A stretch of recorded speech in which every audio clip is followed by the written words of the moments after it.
अगर मैं आपसे कहूं कि दुनिया की सबसे रहस्यमयी इमारत मिस्र के पिरामिड नहीं बल्कि भारत के महाराष्ट्र में है, तो क्या आप यकीन करेंगे?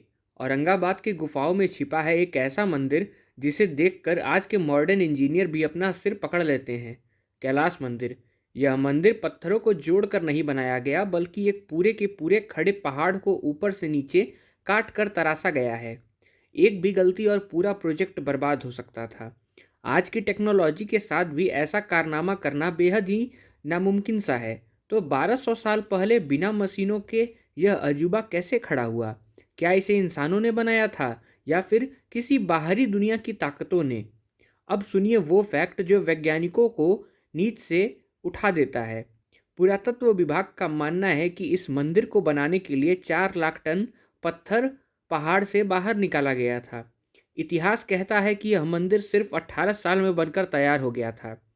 अब जरा गणित मैथ्स लगाइए। अगर लोग साल के 365 दिन हर दिन 12 घंटे भी काम करते तो उन्हें हर घंटे 5 टन पत्थर बाहर निकालना पड़ता।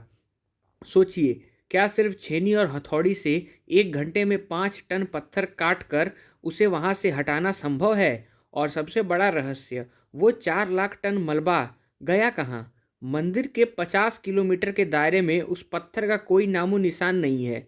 क्या उसे किसी लेजर तकनीक से भाप बनाकर उड़ा दिया गया था? दुनिया की हर इमारत की नींव नीचे से ऊपर रखी जाती है, लेकिन कैलाश मंदिर दुनिया का इकलौता स्ट्रक्चर है जिसे ऊपर से नीचे बनाया गया है।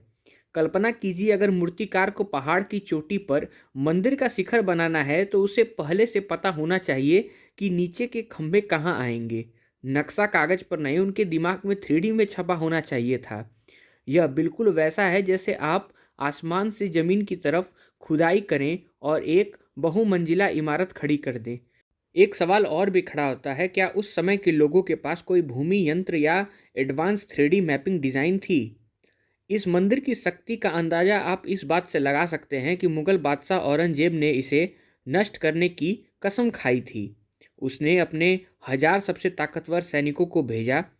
उन्हें काम दिया गया कि इस मंदिर को मिट्टी में मिला दो। पूरे 3 साल तक वो 1000 सैनिक छेनी हथौड़ी और बारूद लेकर इस मंदिर को तोड़ने की कोशिश करने लगे। लेकिन 3 साल बाद नतीजा क्या निकला? वो इस विशाल मंदिर की सिर्फ कुछ मूर्तियों के चेहरे और सीढ़ियां ही बिगाड़ पाए। मंदिर का ढांचा स्ट्रक्चर टस से मस नहीं हुआ। हार मानकर औरंगजेब को अपनी सेना वापस बुलानी पड़ी।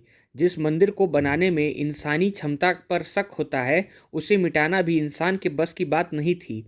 कैलाश मंदिर के नीचे भी एक दुनिया है। यहाँ कई ऐसी सकरी गुफाएं और रास्ते हैं जो ज़मीन के बहुत नीचे जाते हैं। और सबसे अजीब चीज़, यहाँ पत्थरों में बहुत बारीक छेद हैं। कुछ एक्सपर्ट्स का कहना है कि ये छेद इतने सकरे हैं कि कोई इंसान इसमें घुस नहीं सकता। तो क्या ये वेंटिलेशन के लिए है? क्या मंदिर के नीचे कोई अंडरग्राउंड शहर था जिसे हवा पहुंचाने के लिए ये छेद बनाए गए थे? आज इन गुफाओं को सरकार द्वारा बंद कर दिया गया है। आखिर वहाँ नीचे ऐसा क्या है जिसे हमसे छिपाया जा रहा है? एलोरा का कैलाश मंदिर सिर्फ शिव का निवास नहीं बल्कि हमारी सोच से परे एक तकनीक का प्रमाण है। क्या इस मंदिर को किसी राजा ने बनवाया या उस राजा ने इसे सिर्फ खोजा और मरम्मत करवाई?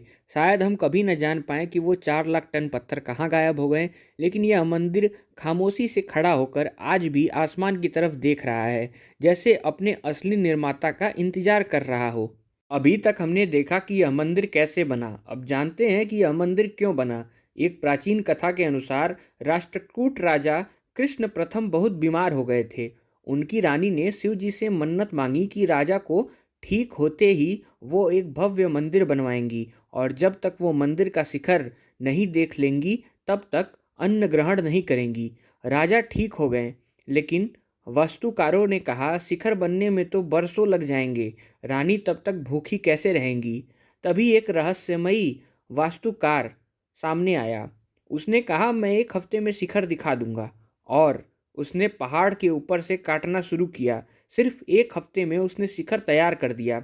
सवाल यह है कि कुक्सा के पास ऐसी कौन सी मशीन थी जो हफ्तों में वो कर गया जिसे करने में सदियां लगनी चाहिए थी। इस मंदिर की दीवारों पर रामायण और महाभारत की पूरी कहानी उकेरी गई है, लेकिन सबसे हैरान करने वाली मूर्ति है रावण की। इसमें रावण को कैलाश पर्वत उठाते हुए दिखाया गया है।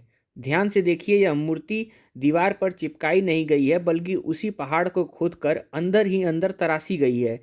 3D स्कल्पचरिंग का ऐसा नमूना है जिसे आज भी मशीनों से, जो बड़ी बड़ी CNC मशीनें आती हैं, उनके लिए भी करना बहुत ही मुश्किल है। अगर कलाकार का हाथ 1 इंच भी फिसलता तो पूरी मूर्ति खराब हो जाती और उसे बदलने का कोई तरीका नहीं था। 1200 सालों में इस इलाके में कई भूकंप आए, लेकिन कैलाश मंदिर को एक खरोच तक नहीं आई। क्यों? क्योंकि इसमें ईंट या सीमेंट का इस्तेमाल ही नहीं हुआ है। यह पूरा मंदिर एक ही पत्थर है। फैक्ट, यह दुनिया का सबसे बड़ा एक का एक बना हुआ स्ट्रक्चर हो सकता है। इसके खंभे, पुल और छत सब कुछ एक दूसरे से प्राकृतिक रूप से जुड़े हैं। आज के इंजीनियर कहते हैं कि अगर आज हम ऐसा मंदिर बनाने जाएं तो हम कम से कम 10 अलग अलग तरह के क्रेन और बाइंडिंग मटेरियल चाहिए होंगे, लेकिन उन्होंने यह सिर्फ दिमाग से किया। यह बात हजम नहीं होती। अब आते हैं इस वीडियो के सबसे महत्वपूर्ण हिस्से में। एलोरा की गुफाओं में कई ऐसे रास्ते हैं जिन्हें लोहे के गेट लगाकर हमेशा के लिए बंद कर दिया गया है। टूरिस्ट को वहां जाना मना है। स्थानीय गाइड और कुछ खोजाकर्ती बताते हैं कि ये सुरंगें ज़मीन के बहुत नीचे जाती है। कुछ का दावा है कि अंग्रेज़ों के ज़माने में कुछ शोधकर्ता नीचे गए थे, लेकिन वो कभी वापस नहीं आए। कुछ लोग कहते हैं कि नीचे रेडियो एक्टिव ऊर्जा महसूस होती है। क्या इन तहखानों में उस एडवांस मशीनरी या अस्त्रों को छिपाया गया है जिसका इस्तेमाल मंदिर बनाने में हुआ था? सरकार ने इन्हें क्यों सील किया है? अगर आप कैलाश मंदिर को गूगल अर्थ या ड्रोन से ऊपर से देखें तो आपको एक अजीब सी चीज़ दिखेगी। मंदिर के चारों सिरों वाले पिलर और मुख्य मंडप एक खास ज्योमेट्रिक पैटर्न बनाते हुए दिखेंगे, जो बिल्कुल एक माइक्रो चिप या किसी कॉस्मिक यंत्र जैसा दिखता है।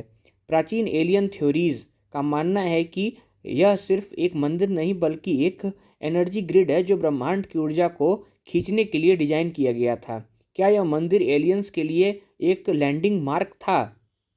एलोरा का कैलाश मंदिर मानव इतिहास का सबसे बड़ा रहस्य है। यह हमें चीख चीख कर बता रहा है कि हमारे पूर्वज हमसे कहीं ज़्यादा होशियार और तकनीक में आगे थे। हम उन्हें पिछड़ा हुआ समझते हैं, लेकिन शायद हम ही वो हैं जो अपना ज्ञान भूल चुके हैं। दोस्तों, क्या आप चाहते हैं कि सरकार इन बंद दरवाज़ों को खोले और सचमुच दुनिया के सामने आए?